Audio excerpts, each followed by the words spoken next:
inside, I wasn't the happiest person. How so? To be honest with you, I was very angry. Whoa. Yeah. Angry, Dennis. Yeah. Why? Yeah. Can you share more? Well, managing people is not easy. Yes.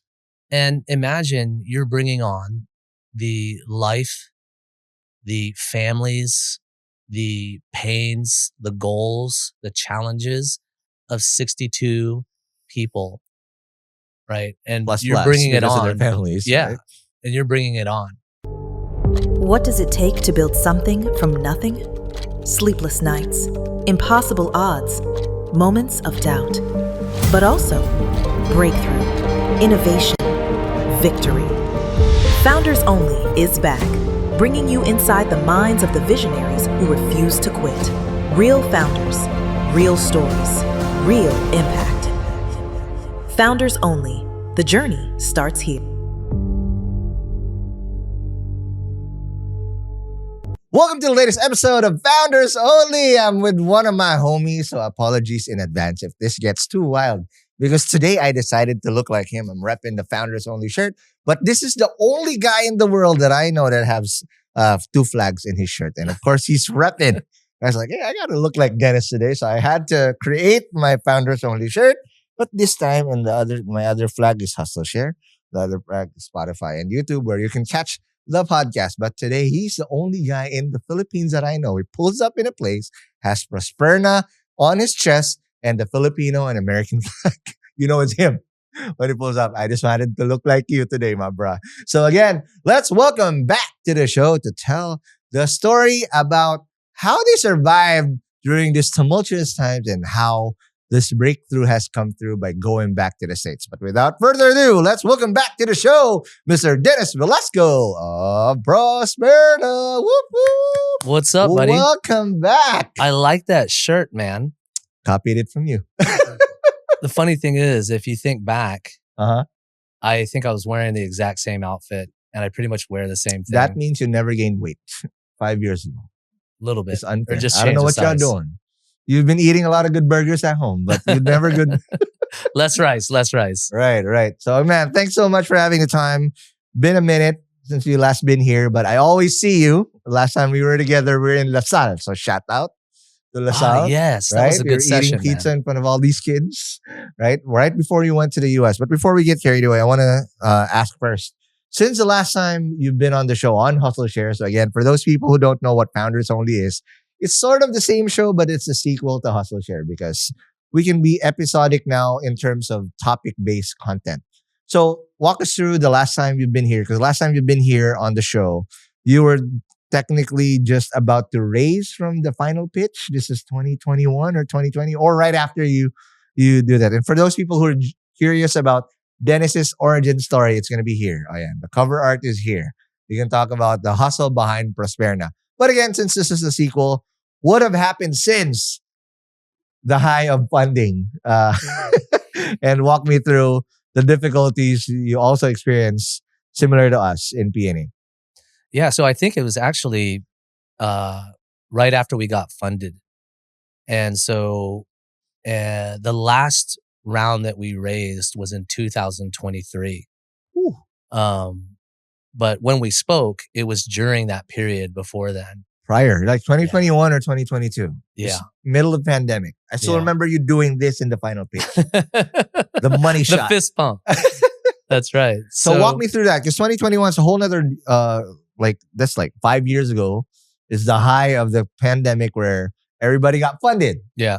Including you guys. So walk us through how you got funded again and what did you guys do with the funding after that? Yeah, sure. So for us, at that time, and it's really important to put things into context because the world was very, very different. Yes. And admittedly, we fell into, just to be honest, that trap of the time and moment in which we were all living during that period. So that was the funding extravaganza where people, I'm probably not alone, thought that money was unlimited and funding and investors were aplenty. How much did you guys raise for context? during that initial wave? Yeah. So we actually raised a very humble $950,000. Woo-wee! So certainly helped. Yeah. Absolutely. And extremely grateful for those investors that felt the confidence and trust in us. Yep. But comparatively speaking, I think it was a very humble amount. Yeah. If you look across the board in our region, right? Really? And in many ways, I'm actually glad that we didn't really go significantly overboard with our funding.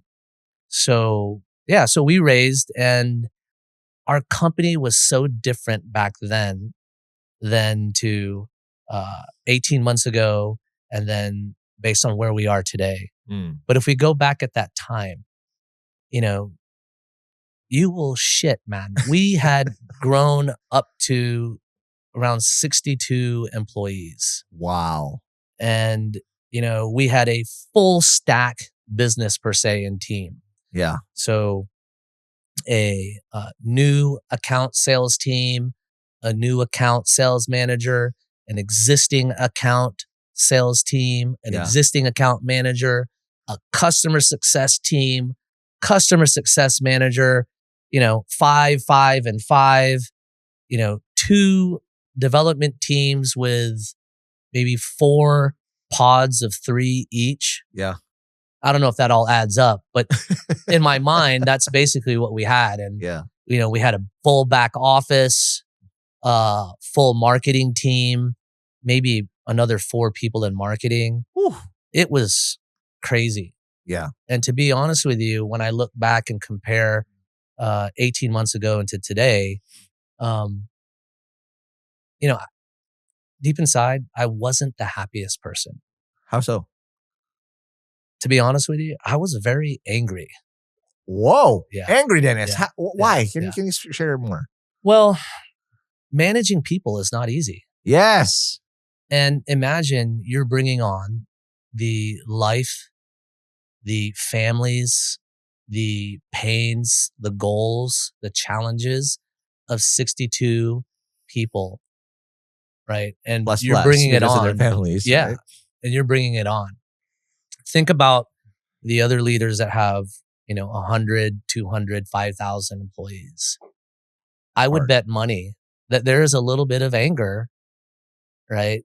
And maybe anger is not the right word, right? But let's just say there was a lot of emotion because you're trying to accomplish a mission and a goal, yet at the same time juggle all these things that are not in your control, which is other people's lives, right? And so that, you know, little piece of context, I think helped me look closer at what kind of business we want to run to serve our mission and our customers, and what type of leader I want to be. Yeah, but how did you become angry? I want to understand, because I think I understand where you're coming from here. So I remember early pandemic, middle pandemic. Yeah. I was so gung-ho about achieving so much because now we have resources. And this is the first time in my startup career, in my 3 startups, that I had this much resources. Yeah. And yes, like you, I brought in all these people to come and help. But what I did not understand, hindsight being 2020 now, is I wasn't ready to be a leader of men because I did not think about what I know now, which is systems first before people.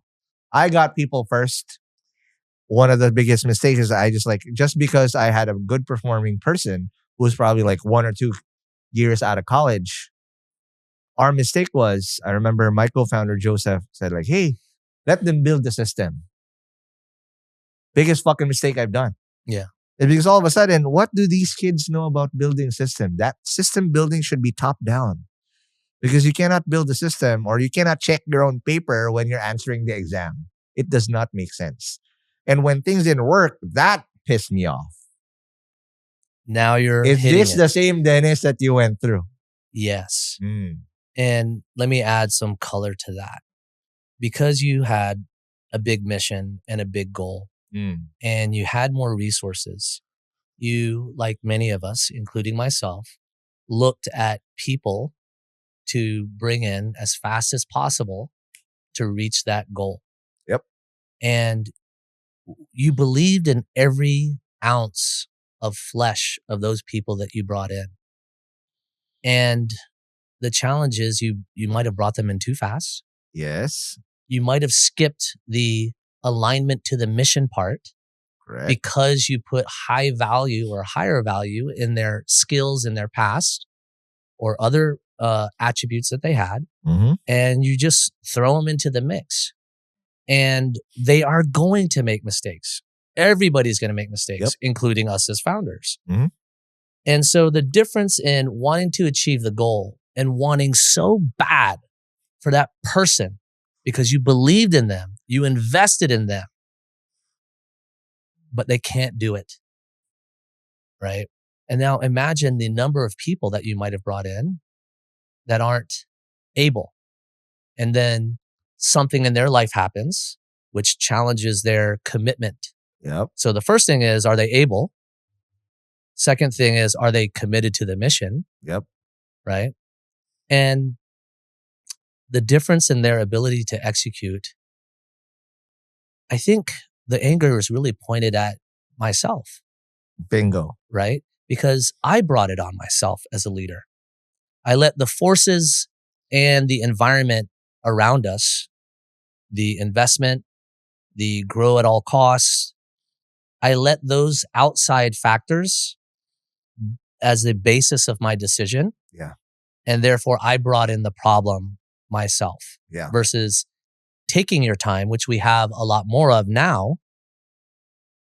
And when you reflect on that, I'm just doing things so differently.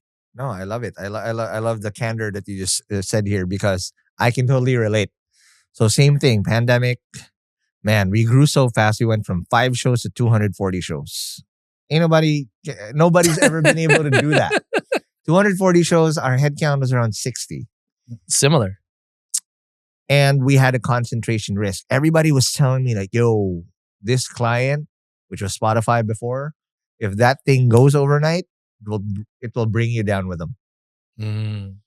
And then it did. And you're right. I felt that anger. Just 2 things.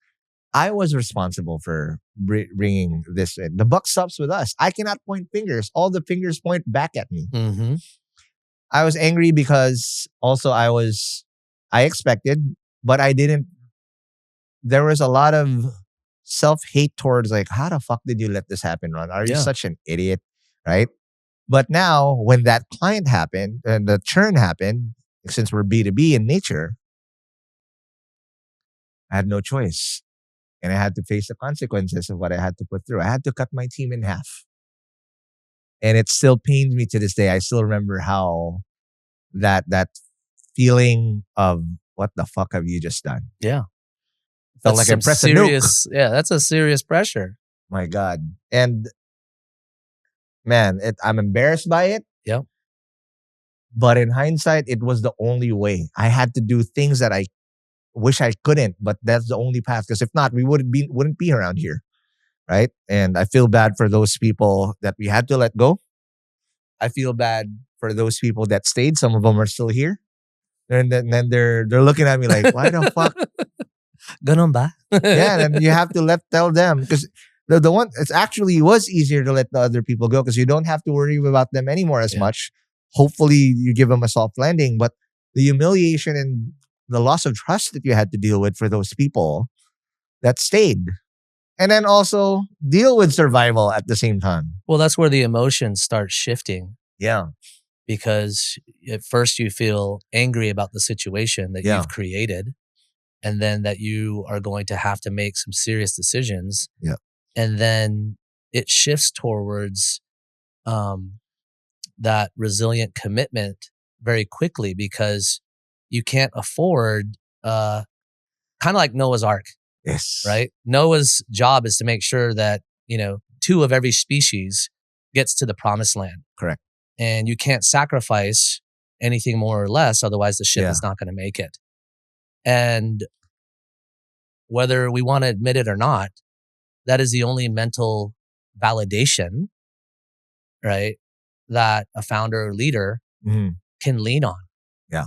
So, and honestly, it's not, in my opinion, I try to take this and translate this not just from a founder or startup standpoint, but also to individuals who may be thinking about joining a startup or trying to figure out what they want out of their career.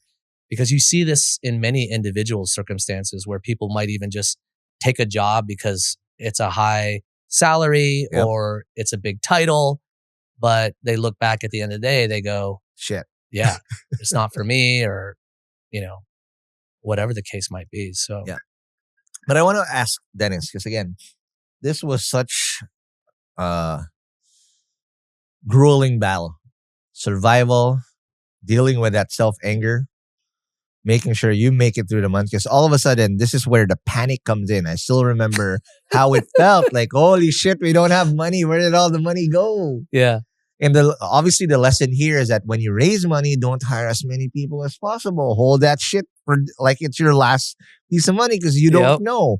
Because all of us back then, in that time, 2020, 2021, up to 2022, thought that when we raise money, the next round was just around the corner. We were trying to chase these grow metrics that all our VCs wanted. But obviously in reality, none of us, or very, very few, have been able to raise another round after that. And by the way, you know, we're not the only ones contributing to this. No. I mean, the entire ecosystem is on this train and this campaign. Correct. I've had investors say, Dennis, you're not bold enough, right? You're not growing fast enough. I'll give you X amount more if you enter into this market, right? So that's the restraint that individuals, leaders need to really tap into, because those are the outside forces that start messing with your decision making. Correct. Because you're chasing that next round. We weren't chasing profitability back then. We were chasing shit. Okay, I raised, like for us, we raised 750, right? It's like, man, I want to get to Series A or Seed Plus, blah, blah, blah. It never came. So we were now forced to do smaller bridge rounds to make ends meet and hopefully chase that. But eventually what we realized, like, shit, that ship's never coming. And that's the hard part. Because operating a startup to raise money at a breakneck speed versus operating a startup to survive and to be sustainable are two different business models.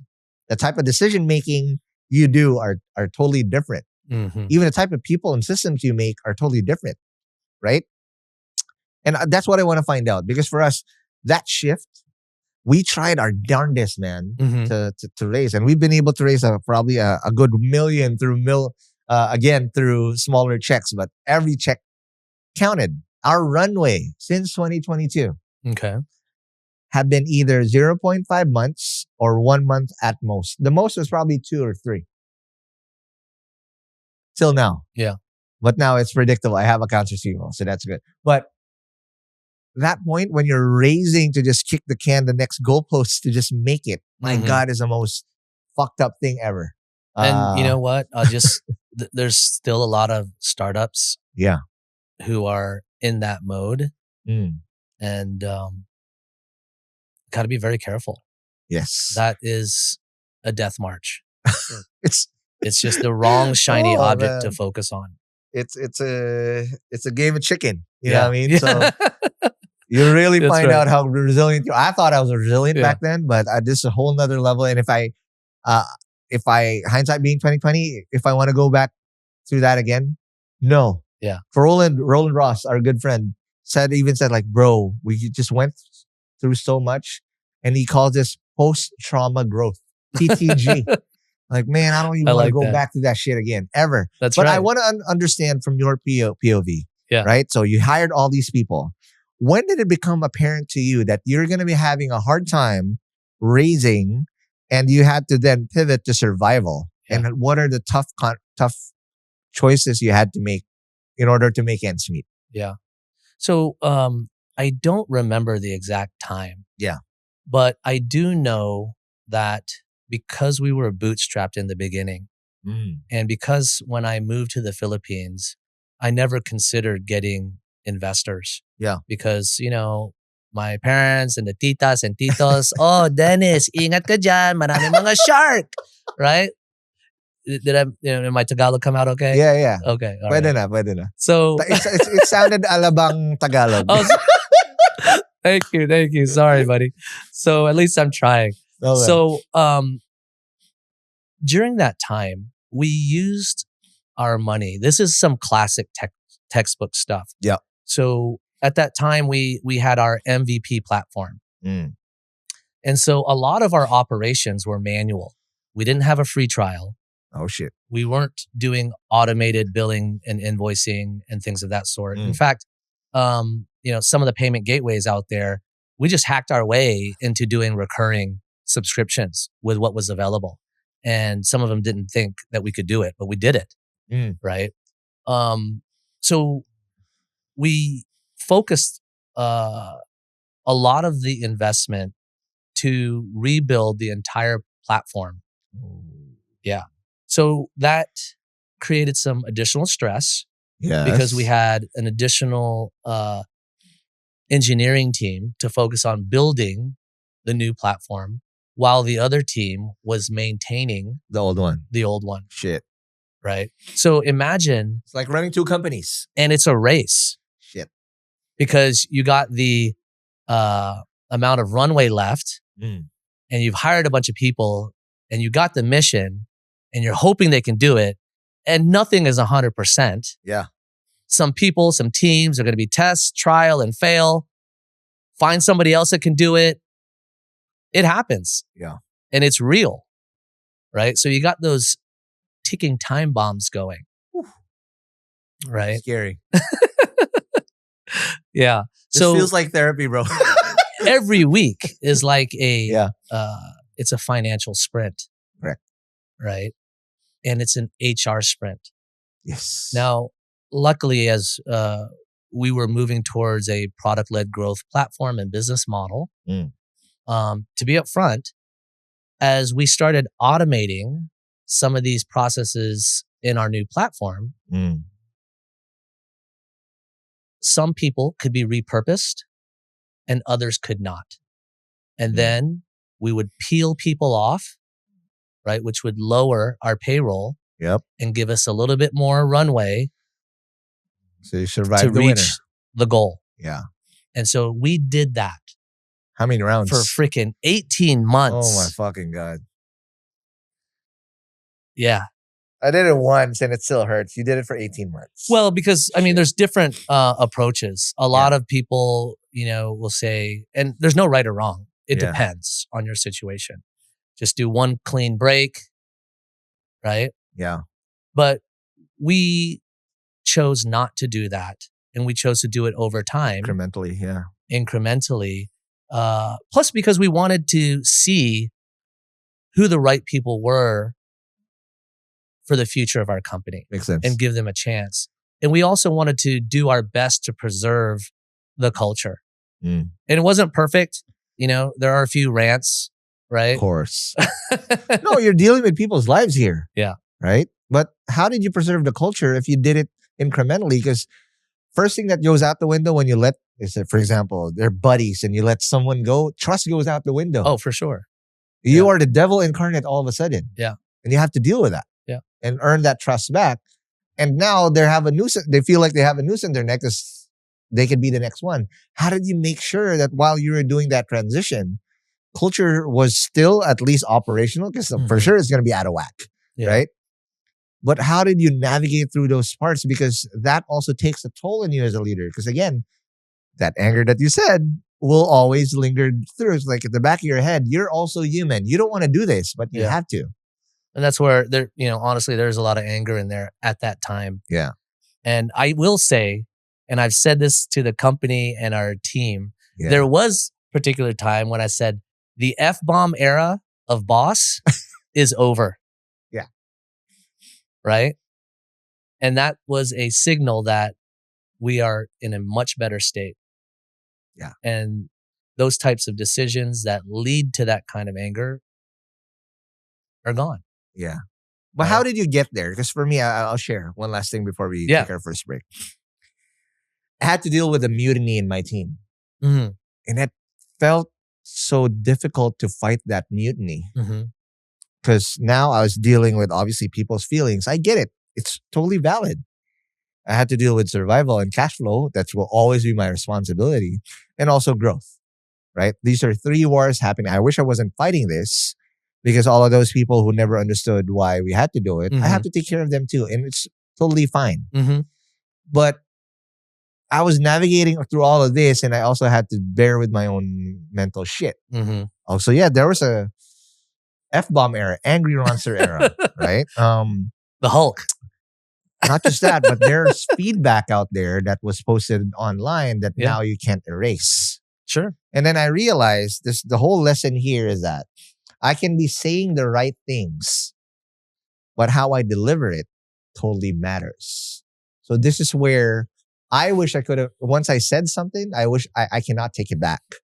So this is where the lesson of reputation, whether it's through my employees, through my clients, through my peers, through our talents, I built all of that in spoons. But in one false move, you can do 9 things right. You fuck it up once, but in front of everyone, you lose that in buckets. And that stain lingers forever. And you'll always be judged by that one mistake, even if you did 9 things right. And I'm not going to be bitch about it anymore. But I'm super careful now. Like, is this, if you go on an outburst here on, will the 9 things not even matter because you fucked it up once? Well, that's the thing. Look, as they say, one moment in life does not define your life. Every day is the beginning of the rest of your life, my man. Correct. So it's a two-way street. Mm. You can't control what other people say. Yeah. To be honest with you, you and I communicate very similarly. Yeah. So when we communicate it's in the American expletives, in you. right? Mm-hmm. We don't get our feelings hurt. Yeah. Right. So there are times when the other person also needs to understand the other point of view, which is the company and the mission. Right. So can we all do better the next time and have better restraint? Absolutely. For sure. Yeah. But I don't think, to be honest with you, for majority of cases, if you know the person, if you know me, if I know you, it doesn't make you a bad person. Yeah. Everybody has a hiccup. Yeah. Right. I guess if people want to talk about authenticity, well, be careful of what you ask for. Yeah. Because if you want the authentic leader, this is what that means. Yep. Right. That's how we speak. Yeah. F-bomb. Sorry. It is what it is. But again, hindsight being 2020, I put that onus on myself that, I can never undo anymore what I did before. But you're right. The new me can communicate better because I can say it differently and still rally the troops without having to deal with a mutiny. Because the worst thing that I have to deal with is when I'm fighting a war outside and there's a war inside. We need to be, you got to cut that cancer out quickly. No, for sure. And it starts with me. So in hindsight being 2020, I had to check my temper. Yeah. I had to check the way I said it. Right. And if it's really not, I feel like I'm in that mode where it's just going to be F-bombs on F-bombs on F-bombs. I just chose to stay back. Yeah. And there are some very specific tactics. I mean, just to get into the details, like, I would say, let's discuss this tomorrow. Yeah. At least you have sleep a night on it to think about it. Yep. Right. Or,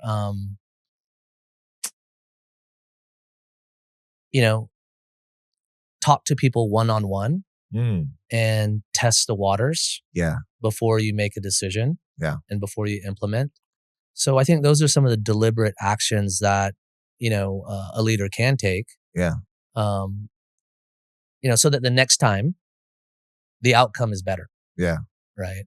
But that's what I did. So that's the weekly sprint of HR is basically like every day reaching out and planting those seeds, right, to get people to focus on the right things versus the wrong things. Amazing. Yeah. So it's a lot of work, but if you really care about what you're doing and you care about the future of each individual, right? That's the part that the founder can do. Yeah. And that's as they say, opening the door for the others who are the right people. And it's from that point, it's up to the other person or the team to walk through the door willing and committed. Absolutely. And not looking back. Yeah. I learned something new before we take our first break. I haven't tested this out, but I saw this in a reel on LinkedIn or on YouTube about how Simon Sinek technically helps people get feedback. And we never ask it because majority of the time, we just give feedback straight up. But apparently, a lot of people want to receive feedback differently. And I'll start implementing this. I haven't tried it. I'm not going to preach like I'm doing it, but I'm going to try it soon. Thinking out loud here. Yeah, but it might be useful. So apparently he said that how people should ask about feedback is like, you ask them, how do you like to receive feedback? And it's up to you as a leader to do it. Because some people will be like, just say it to me straight up in public. I'm cool with that. But some guys like want to brace, like say it to me privately, but give me a heads up. You're going to give me feedback just so that I can brace for impact. And I want to start using that because I can say the feedback straight up. Or some motherfuckers like a feedback sandwich. So a feedback sandwich is positive, negative, positive. Shit sandwich. Right? It's a sandwich, but in the middle of it is... right? But those are the things that, man, I wish I knew this before. So I could say still the same feedback, but I adapt the way I say it based on how you want to receive it. Then I wouldn't have dealt with it. But again, hindsight is always 2020. Now let's take our first break. And when we come back, we will now talk about the pivot. How did Dennis and Prosperna survive through all of these years when we knew that it was apparent that money wasn't coming? And of course, the triumph. How were they able to then pivot the way, the product and everything else to get to this point? We're in 2026. Imagine all these conversations that we're having is in 2021. So 5 years to get here isn't a fluke. We figured it out, but let's talk about that more after the break. The path from idea to industry leader keeps moving forward. Dive deeper with bonus interviews, exclusive behind-the-scenes footage, and insider business strategies on our social media channels. Keep your edge sharp. Subscribe to Founders Only on YouTube and Spotify for powerful conversations, expert insights, and the business intelligence you need. And we're back from the break. We are still with Dennis Velasco that told us the heart-wrenching, the gut-wrenching story of how we had to survive during the pandemic and also the Angry Dennis era. I just have to admit it and throw it out there. It's already there. This is what Founders Only is all about. You have to come clean that we all go through phases, and the phases that we go through as founders directly equate to the different phases of how our startups do. And if we become better, 10 times out of 10, the startup becomes better because we set that barometer every single time. So Dennis, this is what I want to now find out. So you had to go through that. But fundamentally, you had to change the business. Because there were two versions of the business. And when eventually it became one and you had to optimize your team to a certain number, how did that come along? And what was then the conviction when it was really apparent that funding wasn't coming? Because we were all still optimistic and that funding is just going to be around the corner. And if we hit this fucking milestone, we're going to get that check. And obviously, hindsight being 2020, that never came.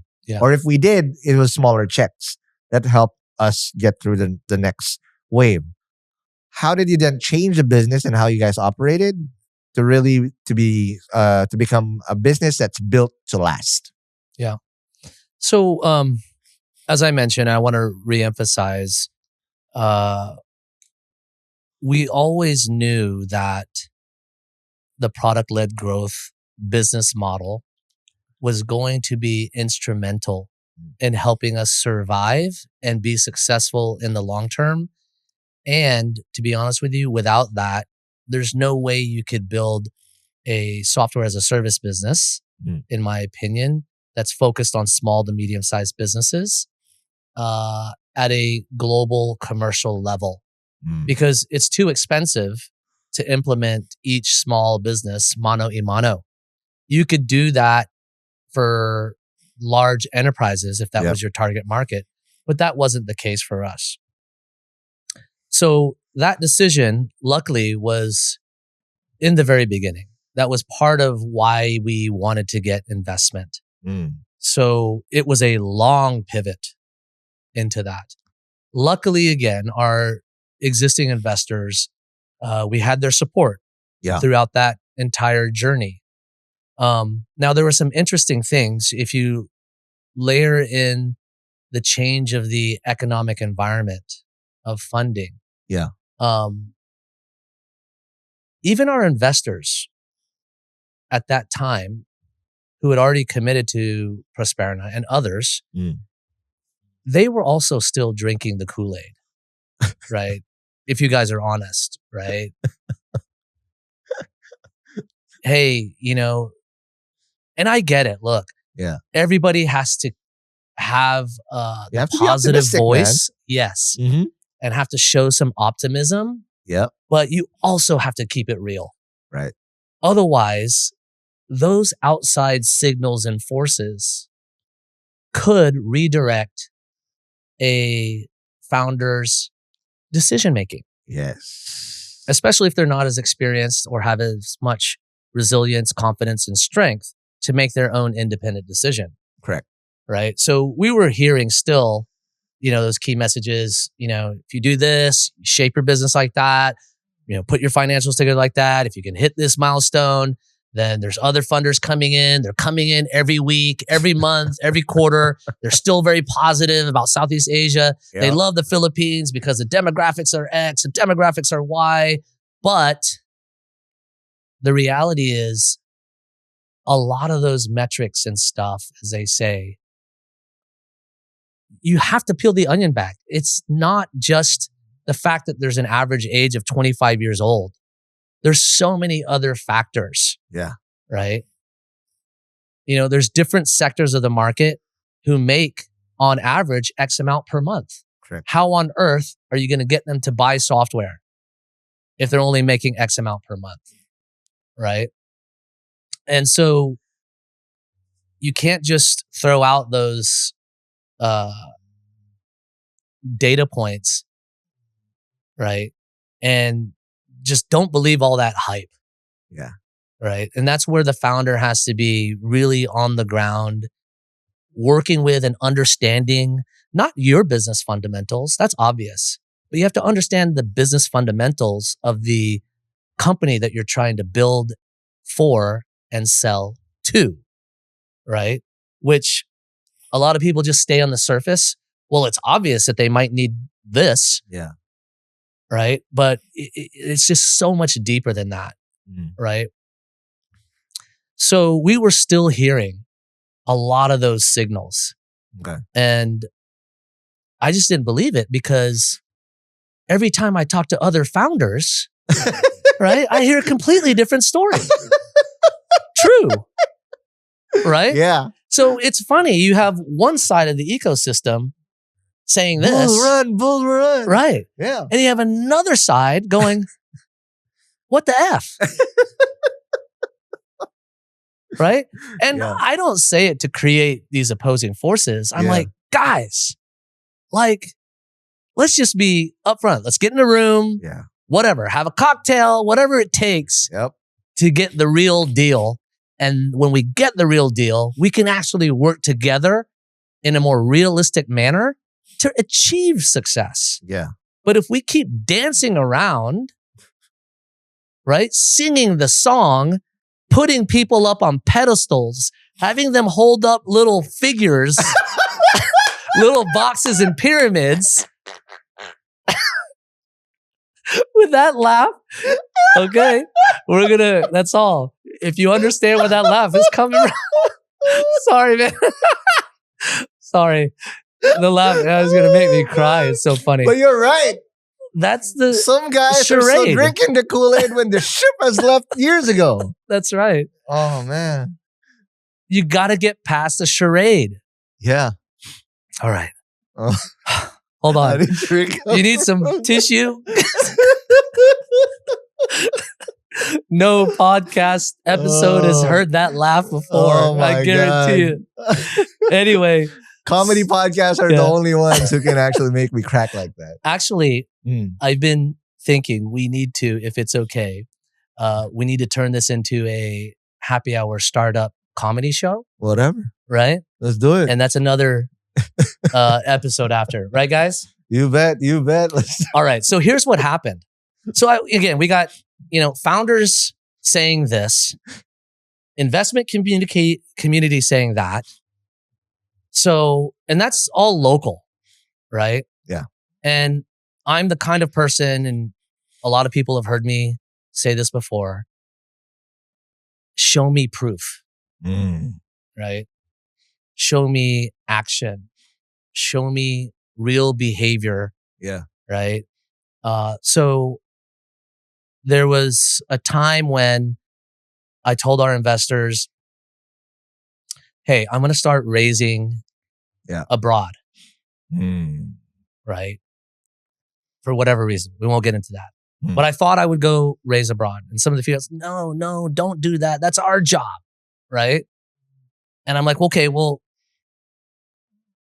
no offense, but we don't have any. Nobody's investing. So if that's your job and there's nobody investing, then there's nobody else to do it. Correct. Except for me. Yeah. Right. So I went to Singapore. The closest place. Yeah. That's also outside of our country. Yep. And I met with probably 12 VCs in 3 days. Okay. And in closed door meetings, 99% of the feedback was more real and not positive. Some of the key messages were, Dennis, if I were you, I would not be raising at this time. Dennis, let me share with you an example of another company like yours. And yes, they've got some struggles, but they've done almost everything right. And here's what it looked like in the end. Shit. Yeah, it was okay. Nothing to write home about. Right. Wow. And I knew this company. I was like, in the past, you'd look at it from the outside and you go, man, that is a idle SaaS company that made it out of Southeast Asia. Yeah. And then I had other VCs walk me over to their window of their beautiful, 50-story office tower, point their finger out there and go, Dennis, this area, this is where all the startups are. Many of them we haven't talked to in 6 to 9 months. It's like walking zombies. If we haven't heard from them, we assume that they're dead. What? Right? So imagine that kind of feedback. There was only one, right? And they had a different model. They don't invest in like throwing money on a roulette table. Yeah. And they do work very closely. And they only have a very select number of focused B2B SaaS companies. And they were very positive and optimistic, but I think it was because they're so selective and they work very closely. Yeah. And what was their feedback? Their feedback was, you have to pivot. If you have to do it, not meaning us, meaning a startup. If you have to pivot, do it. We are actually here to help you. We will take on whatever role. You want us to take out the garbage? You want us to sell for you? You want us to do BD and partnerships for you? You need a CFO because you can't afford one? That's what to me means we will help you more than just money.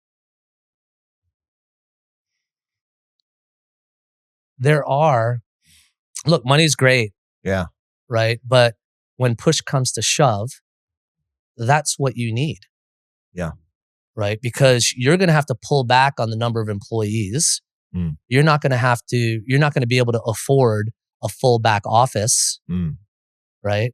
Everybody wants numbers, reporting, this, that, and the other. Great. Help me. If you can't give money, help me execute. Correct. On these areas that are maybe not the highest value for me as the founder. I will take the highest value items, but on these other things, that's where I need help. Yeah, and that moves the needle. Yeah. Yeah. That's amazing. So with that feedback, because it's like a wake-up call now. Yeah. Because again, it's your choice. It's either you hang out with people who keep or who are still in the circle jerk, saying, hey, we're gonna be fine. We're gonna be all right. Or you talk to your peers like us, where you know what's up, that you know we're all struggling and we're just trying to make it to the next hero. But once you completely accept that this is the real reality, there ain't nobody saving us. You have to figure it out on your own. Then that shift goes for us in P&A. That pivot that we went through is like, all right. After that moment where I had to be forced to then cut my team, I had to let go of my best shows to another company to survive. We had an agreement that we cannot function as a network here, and that's fine by us. Our only means to survive was to go to the US and power the podcasters and podcast networks there. So we literally turned into a BPO.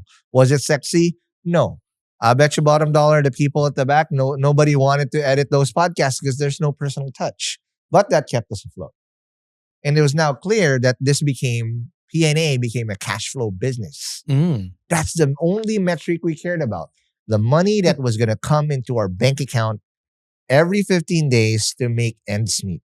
Everything else became secondary. It's literally the epitome of wartime.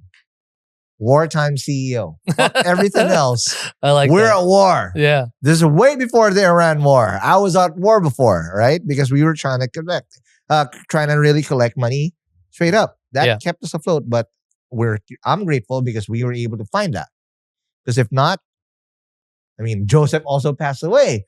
I was dealing with that bullshit too. How do you deal with grief while trying to survive? So it's just culmination omega level crazy shit that I had to deal with. But again, we went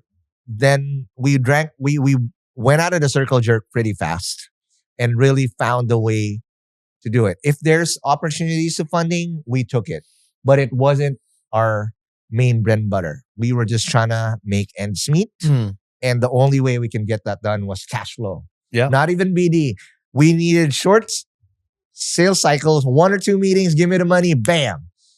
Charge it because we need it for payroll, right? That was the thing. And then we also found a way to charge. We went from minnows and found another way to then look for whales. So we didn't have to cover, in order to say make 100K MRR, before our ways was to get all these smaller accounts to get there, which was so hard and so capital intensive and operationally intensive. I needed to have a crazy efficient team to make that work versus chasing 10 that paid you 10K.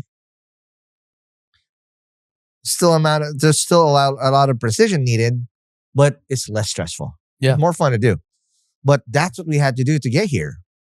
How did you guys do it? Because Dennis, obviously, you also went back to the States. How did you even build this? Like, all right, if I'm going to go back to the States, I'm not doing this to raise money because that's fool's gold. It's the same shit they're going to be going through. But you came there to do BD. I had to do that too when we were starting to do that. Dude, every single time, it cost us around $8,000 to $10,000 to bring me and my a BD or a product manager of mine to go to a podcast conference.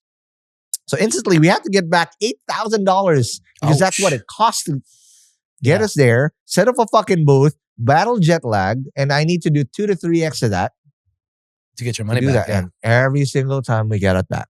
Yeah. But my God, the amount of pressure. I wasn't lollygagging out there. Right on the plane, I was like, how the fuck am I going to get leads? How many motherfuckers do I have to call calling close in order to make ends meet. And in a conference, it's not like that window's opening all the time or open. It's law of diminishing returns. So you have to make bank in the first day, because the day after the first day party, people are zombies. Yeah. Nobody wants to talk to you anymore. That's true. So you got to make bank at least half of the BD that you can get on the first day, or else you miss that window. Yep. So what was that experience like? Because obviously the experience here is we were able to make bank. What was that like for you? So first, we very quickly, many times, kept thinking, what are our options? And I think these options are in many ways very standard across any business. Yeah. Right? Because if you look at, your business in the form of average size deal, right? And what it takes to achieve that type of average size deal, then you start to go, okay, plan A, average size deal is X. This is what it takes to get there. Yeah. A different plan B, average size deal is whatever, bigger, and this is what it takes to get there. Yeah. Basically, B2B companies like us have the decision of either going up market and staying local, and that has its advantages and disadvantages. And those advantages and disadvantages depend on your team. Of course, with your personnel. Exactly. Because it might look good that, okay, there's a lot of big companies here in the Philippines, and it would increase our average deal size. Correct. But what's your ability to execute? Yes. Right? And then you can stay local and go up market. And then other options are expand your market. And we've seen many startups talk about, we're going to expand to Vietnam, Thailand, Malaysia, Indonesia, or whatever. And that has some advantages and disadvantages. And you have to look at it, of course, your team as well, and see if it can execute, if it's prepared. Yeah. And if there's any cost or change or time required to achieve those different plans and methods. So again, part of it is knowing and being honest with who you are and what your capabilities are. And for me, my mission was always to, in a way, be that bridge between my upbringing in the US and helping our country in the Philippines. Yeah. And yes, we could have expanded in Southeast Asia, because in many ways it looked easier because of the time zone. No, but the Right. nuances, my God. And yeah, I don't, outside of going there on vacation, right? And I know that the reason why we win in the Philippines is because I can have some connection and warmth with our target customer here, which builds trust. Yeah. How do I replicate that in Thailand, Vietnam, and Malaysia without hiring somebody local to do it? And then the language barrier and the ease of doing business, everything's just out of whack. Yeah, Compared and to of the course, US, where you already understand the nuances. Yeah. Right? You speak the language and you know how to win there. Yeah. Right? So when we looked at those different parameters, and it comes down to the key question of, can you execute? Yeah. Even though our goal was always to expand outside of the Philippines, Yeah. to be hopefully that shining light of B2B software tech startup that started in the Philippines and could be an aspiration for others, because we managed to expand globally.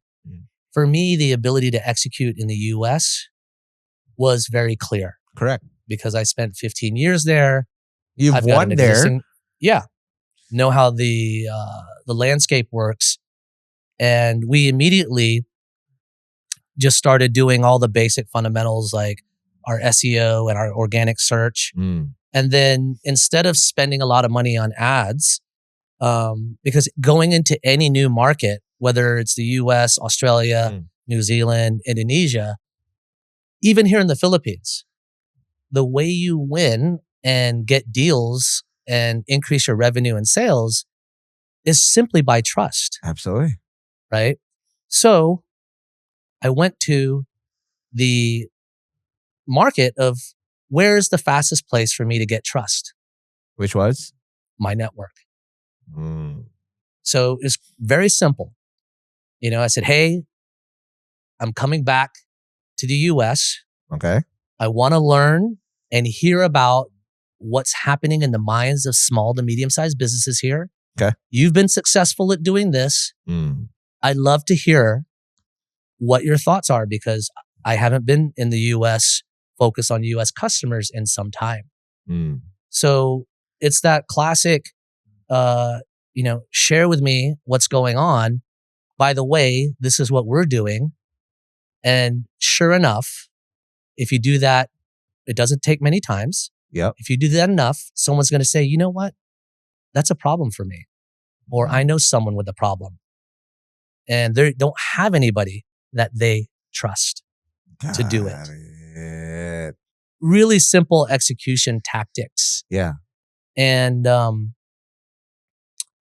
what else did we do? Well, how did you then? So obviously you went into your network. Yeah. Obviously you have your network back in Texas. Yeah. You have your network in Silicon Valley, right? Because that's where you've won before. But how did you make each meeting count? Because I'm pretty sure I would imagine it's similar to my trips. Like I can't lollygag and chill in and out and go to and chill out and go to theme park and just chill. Nah. Every day counts. Fuck the jet lag. I need to make bank, and there's a number you were chasing. Yeah. Right? Because it's not like you're gonna be here forever, right? This is a sales trip, right? You have to make ends meet. You skip a bit of a Texas fried chicken or Church's chicken if you're in the East Love Coast. the Church's, buddy. Oh man, Fried okra. Your church, the biscuit. Oh man, or In and Out if you're in the West Coast. You know what I mean? So I want to understand how you made those meetings count, how you chased that number, and obviously how you were able to achieve it. Because obviously you told me, man, you should be. This guy was telling me, Ron, you should be going. You're like, dude, that cost of going there, Dennis. Yeah. Especially now with this fucking war. The trips. Hell no. Okay. I'm not taking a boat. Yeah. Okay. But again, how did you make it count? It is a fair warning, right? Our investors had said, Dennis, isn't it more expensive, right, to sell and market in the US? Mm. It is. If you go out there and spray and pray, mass blast, right, and just start running ads galore, right? Because might as well be peddling shit in house to house then. Yeah, because look, if you need the money fast, because you need a positive financial impact, you need to understand how are you going to get to the trust yes or no decision. So if you do a bunch of the ads and classic digital marketing stuff, that's very top of the funnel and with strangers. And there's a point in time for that. But when you need to make a positive impact fast, don't mess around with that. Yep. Right. So here's what we did tactically. So I actually look at the calendar very specifically, and I'm doing this. I'm going to the island of Guam. Guam? Yeah, Guam. Yeah. What? It is half of that's Philippine. The half of that island is Filipino, Dennis. Exactly. Okay. So the trust factor is there's a bridge there. Yeah, because they will point you there. There's the TSA, Dennis. And they have a Western economic level. Yep. Right. But they have a very close affinity to our Philippine culture. Yep. And so the way I do it is you have to front end load your first few days with all new meetings. Right. And you tell them in advance, and you set these meetings, of course, in advance. Right. Who did you know in Guam? So, luckily for us, before I started Prosperna, we were a digital marketing agency, right, focused on travel and tourism. Got it. Makes exactly. Sense. Okay. And Guam is one of those places where they're in the middle of nowhere, right? It's like Gilligan's Island, and they need services, correct? But they can't afford U.S. prices. Nope. But they can't afford higher than Philippine prices, correct? Right?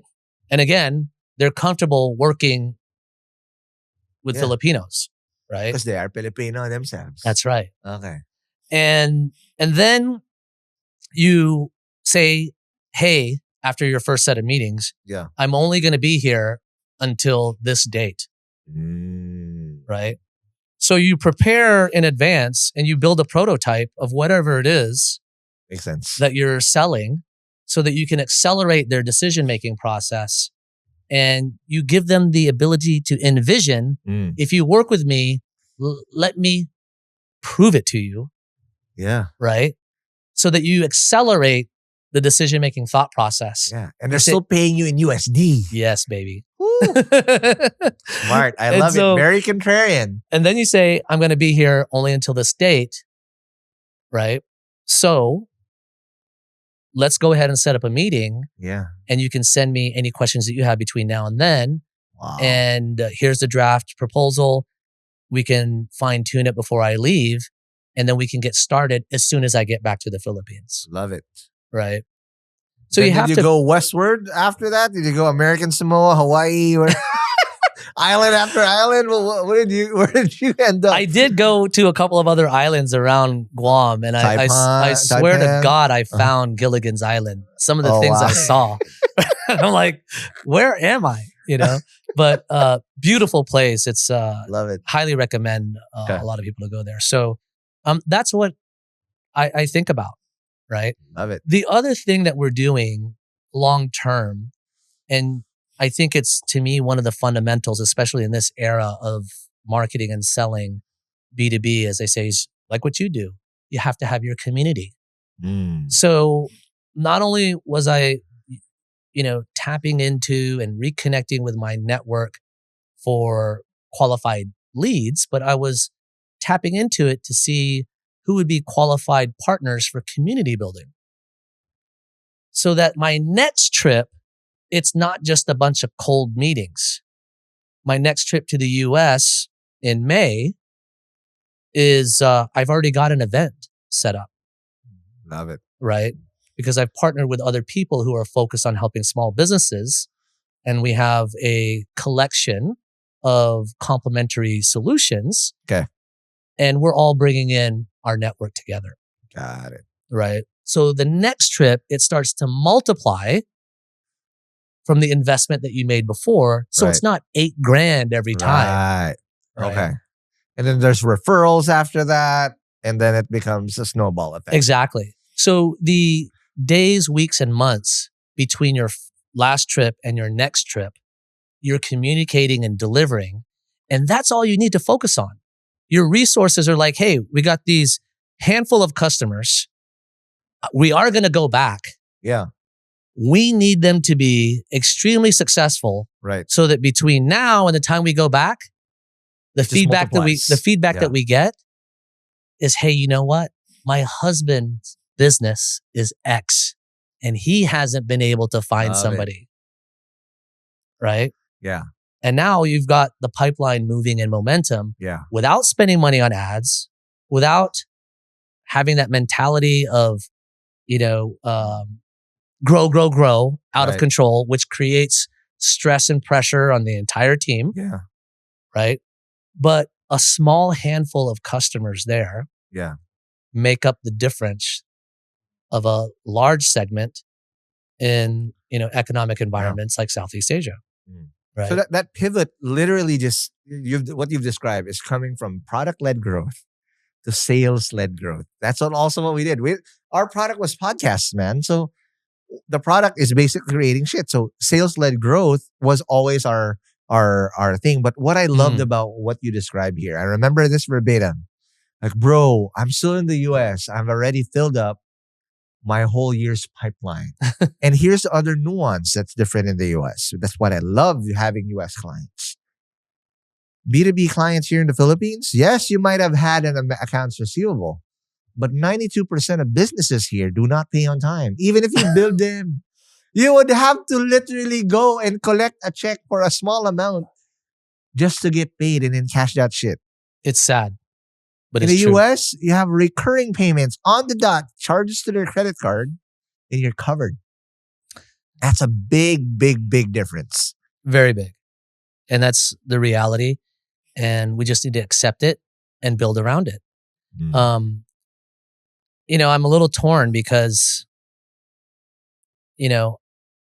I never put up with companies that treat their employees or their partners less, right? I just don't like that kind of mentality. So sadly, it is rampant where companies, I guess, who might feel that they are better, but that make their partners jump through hoops. Yep. Especially when they're providing very key solutions. It's sad. But at the same time, just to keep it positive, I get it. Doing business in the Philippines is not easy for anybody. Right. And I have to throw this out there. The government does not do as much as they should to help the business community. I'll keep it at that. Right? So businesses are just trying to survive on their own here locally. So they have to do what they have to do, sadly.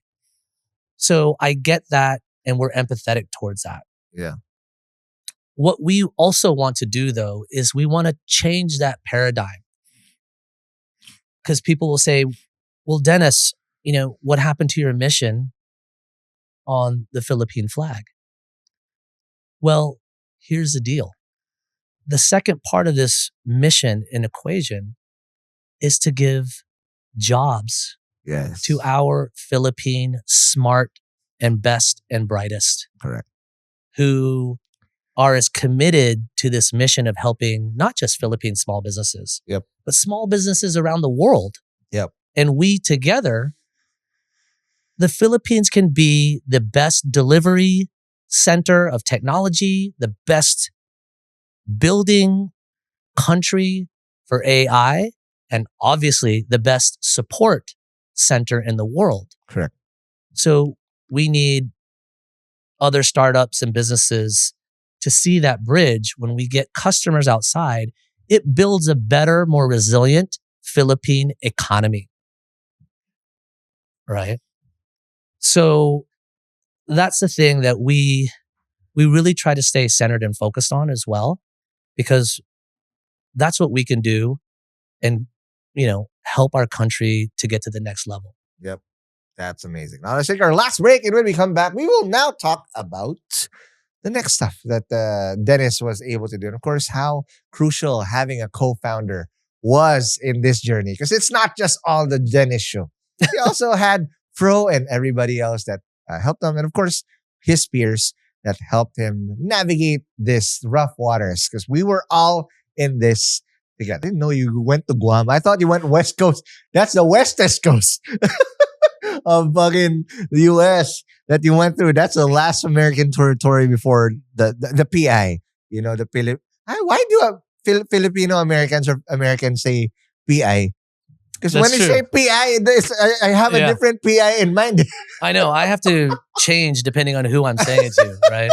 Yeah. But the PI, are you cussing me out? Yeah. What are you talking about? It's true. Yeah, it's funny, but PI is what Americans refer to Philippine Islands every single time. But I love what you did. But again, it's a totally different world now. We've found our thing. You guys are okay now because of the MRR, and I know now what you did. But we're in a totally different ball game as we speak. Agentic AI, just totally different, made everything different. I actually saw, going here before this interview that we did, I saw on LinkedIn that the next $1 billion companies, the next unicorns that we're looking at, according to investors, are service companies, are IT companies with agentic AI backend masquerading as a service companies, but with SaaS-like margins. Because now, as a service company, but with agentic backend flow, that looks sexy now, because the margins and the scalability of that is like SaaS. Yeah. So that's what I want to find out. Knowing what you know now, obviously you know where to get the business, but your back end and the margins that you'll be able to get with agentic, What do you see and how are you going to implement that with Prosperna? I got a lot to talk about on this. Let's do it. So a little backstory though. Okay. So as you heard, we were rebuilding our next generation product-led growth, B2B SaaS Prosperna platform. Yeah. We finished that successfully. We migrated all of our customers and we thought we made it, right?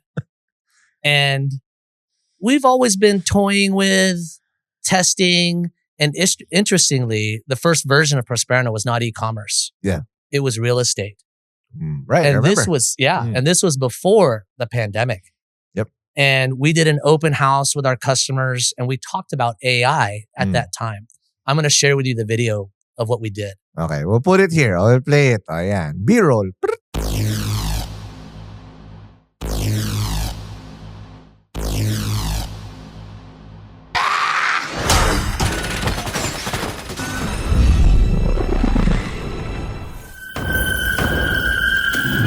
You are lying.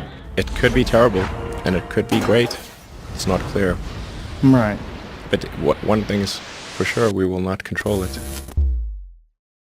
Would you like your OS to have a male or female voice? Female, I guess. Science fiction is humanity's dream of what the future would be. AI is one of the most loved parts of today's science fiction. In 1996, Deep Blue Computers beat a chess grandmaster. In 2011, IBM Watsons won $1 million in Jeopardy! In 2016, AlphaGo defeated one of the world's best players of Go, wildly the most complicated game to play. The latest and yet most popular among everybody, and that everybody in the world uses. Cell phone, a pocket-sized AI that does everything for you. Navigation, scheduling, even finding a date.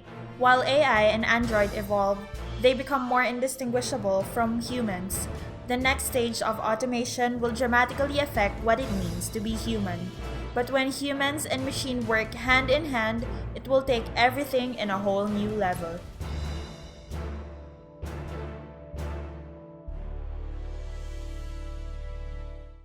There you go. Right. And we thought we made it.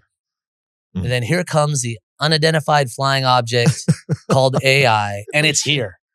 Boom. And we've built our business, we built our people, our talent pool, our operations, our back office, our marketing, Yep. our branding, everything towards just your classic B2B SaaS. Yeah. And now we need to pivot again because you need to make sure that you are the type of B2B SaaS AI platform of the future. Yeah. You need to be the type of B2B SaaS AI business of the future with the people, the process, and operations internally. Yeah. So everything needs to move to that new North Star. And you're like, oh, by the way, there's not a lot of funding out there, at least for one based here in the Philippines, right? And of course, you're asking yourself, what kind of business do you want to build now since you've been through all of the hell and back? Yeah. Right? So that's the backdrop, right? So what did we do?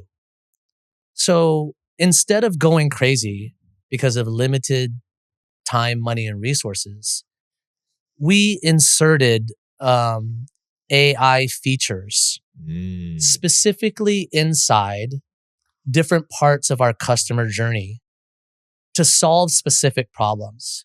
For example, the onboarding. Customers get stuck when they're building their website or their online store with writer's block on product descriptions. Yeah. And when we started building AI a couple of years ago, the AI was really good at text. Yep. Now it's obviously evolved, and we have evolved more and more as LLMs got stronger and better. So we built 6 features embedded in our platform. Now, here are some things that we did that hopefully will inspire or, help out some others out there. Yeah.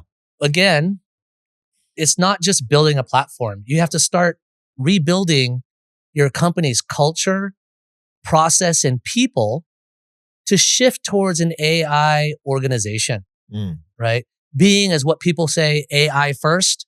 It's easy to say, but how do you do it? Yeah. Right?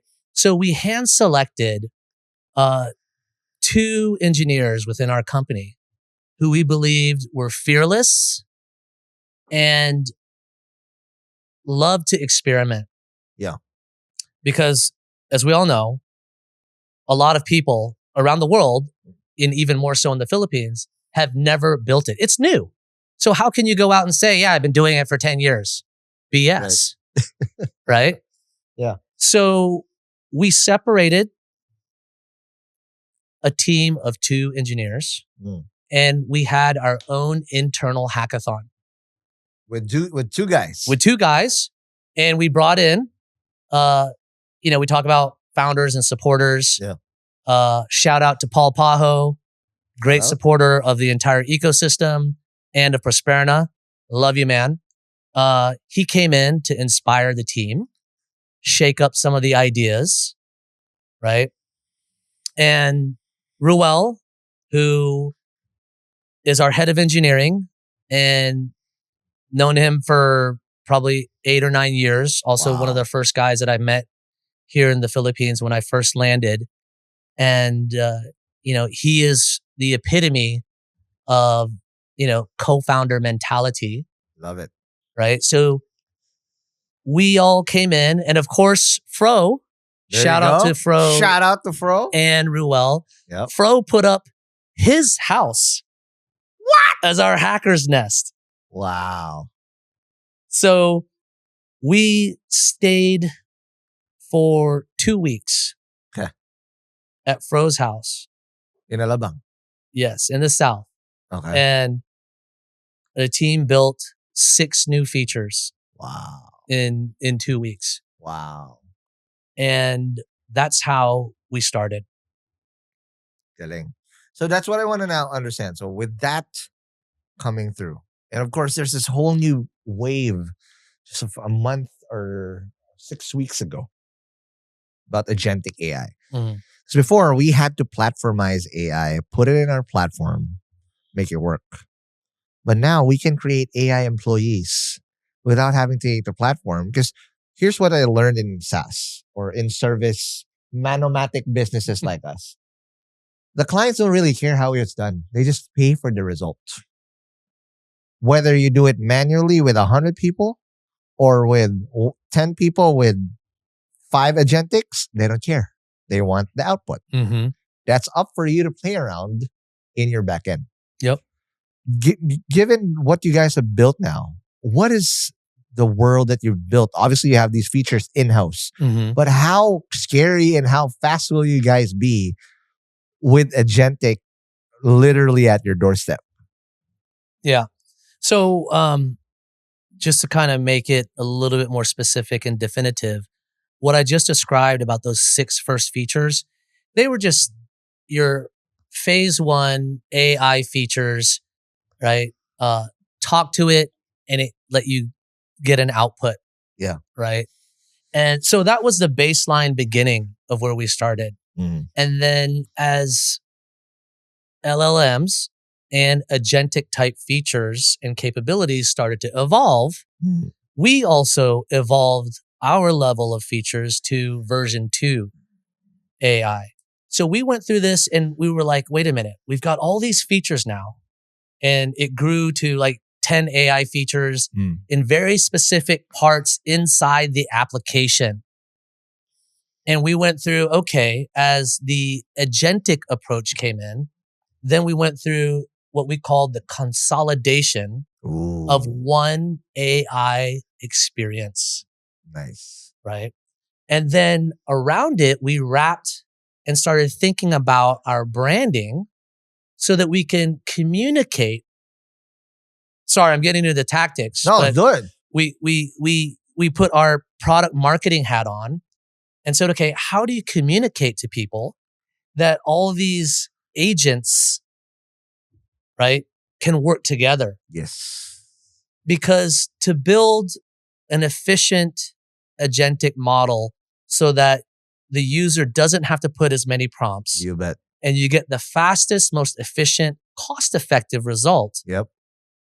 you can't have just one big agent. As of today. Yeah, that's monolithic. Yeah. Yeah. And so we then put this umbrella and branded as Max AI. Yep. And then now, instead of nothing wrong with this, but we've seen the market have the messaging of your AI employees, and each agent has a different name and a different face. We just made Max with different personalities. Love it. So we have Max AI, your co-pilot for general onboarding, setup, and questions. Now we also have Max AI sub-agents, right? Max AI marketing, Max AI merchandiser, Max AI insights, Love it. et cetera, et cetera. And the roles and whatnot. And they'll be on 24/7. They won't have an SLVL. And you don't have to pay them salary. Yeah. So that goes back to, I'm glad you hit on that point. A lot of startups, including us, we're in this build mode now. Yeah. AI, eat it for breakfast, lunch, and dinner.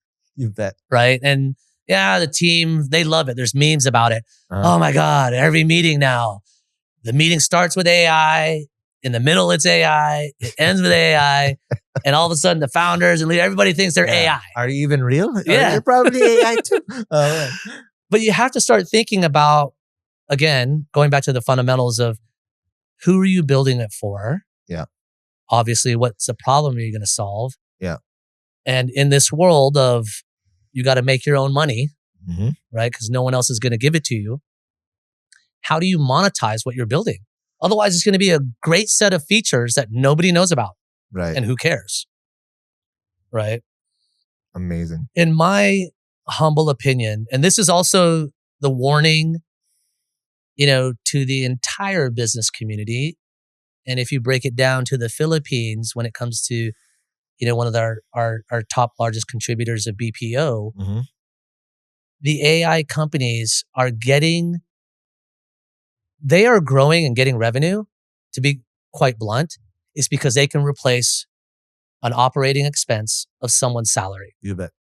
Bottom line. You bet. And as a startup building AI, that's what we have to build for. Yes. Right?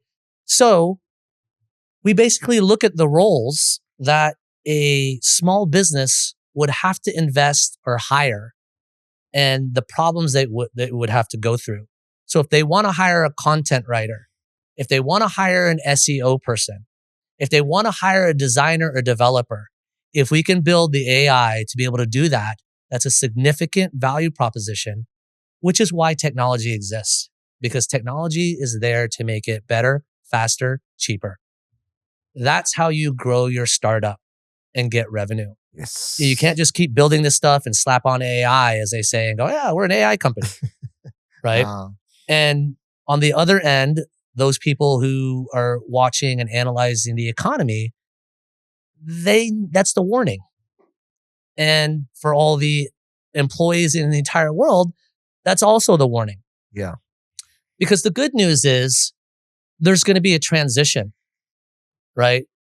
From human to human enabled, to humans and agents working together and living and coexisting, to who knows what's going to happen after. Yep. Hopefully we'll be just playing more golf, right? And letting the AI do everything for us. And that's just for everybody. But through that transition, that brings a lot of opportunity for companies and the individuals and people in our country. Yes. So you've got to be the AI full stack leader and employee teammate. You bet. Yeah. No, because that's the only way. Because this window is only going to be open for a bit. And unfortunately, I'm not a believer of winner takes all, right? You don't But need it. those people who move fast will make a lot of money. And you can only move fast, not in your own effort. But if you equip yourself and your company with the right agentic employees to help you get there, because I don't care how good you are, you'd have to get like the top 1% of the whole population to enable to do that. And it's going to cost you a lot of money versus if you built an army of agentics right now to help you get there. That's why I sometimes I even ponder, like if I was a 0 to 1 founder right now and I didn't have anything, and I can, before people get shitted on for all the business I've created is basically services plus technology and nature. I get shitted on because there's a manual component. But wait till what if I can build a services business now? My whole back end is agentic, and I'm the only human guy you're talking to, or a bunch, 3 of us. Just imagine how fast shit can grow. Because I've even seen our folks, our friends in the ecosystem, build whole companies from the CEO all the way to the whole org chart, all AI. Yeah, you have to, as we say, eat your own dog food. Yeah. Or drink your own champagne. You can choose, right? What do you want it to be? But you've got to, live, eat, and breathe and practice it internally. Yeah. And so that means businesses and startups and leaders will be making those types of harsh decisions. Yeah. Right? Do we hire someone or do we just build, an agent to do this? Yeah.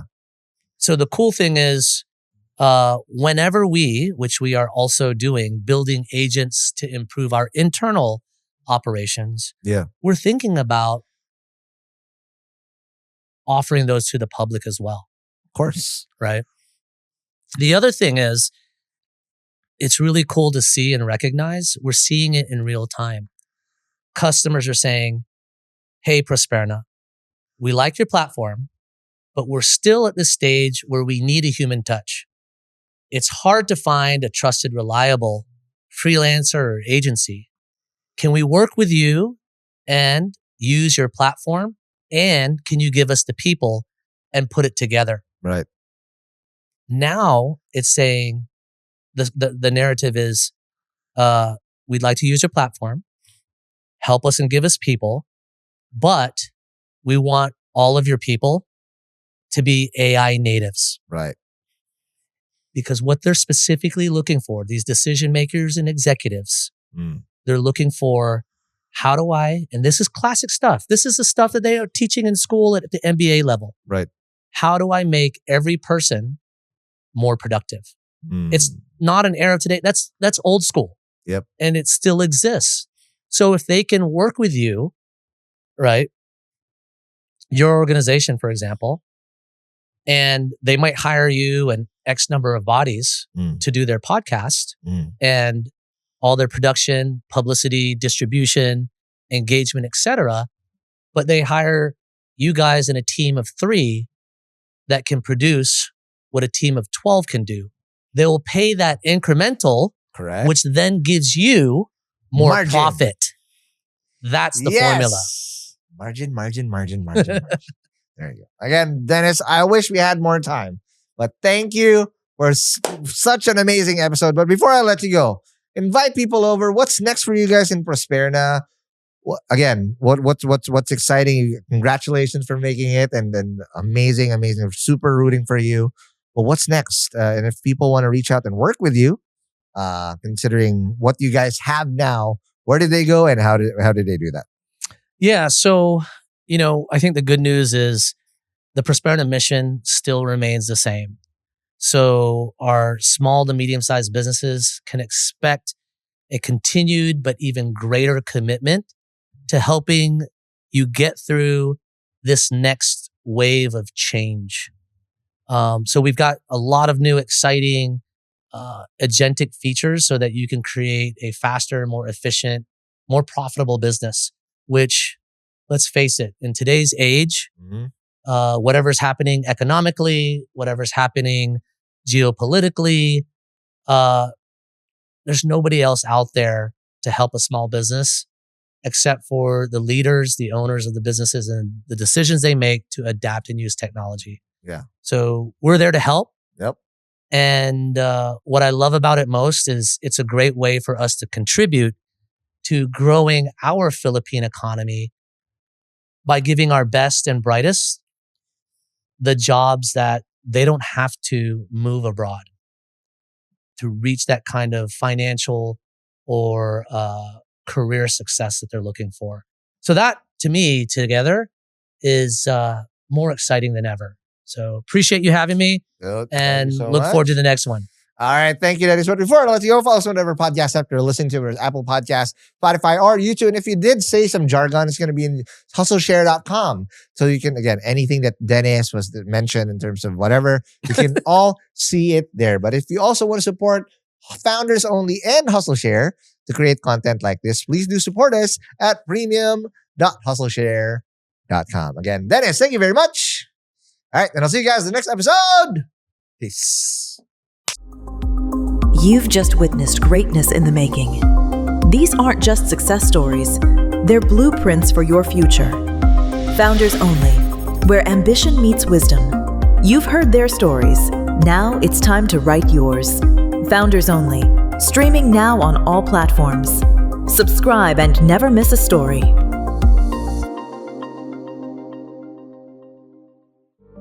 They risked everything, failed spectacularly, and came back stronger. Founders Only, the show where successful entrepreneurs reveal what it really takes. Where risk meets reward. Get ahead now. Subscribe to Founders Only on YouTube and Spotify for breakthrough conversations, expert advice, and the insights your competition doesn't have.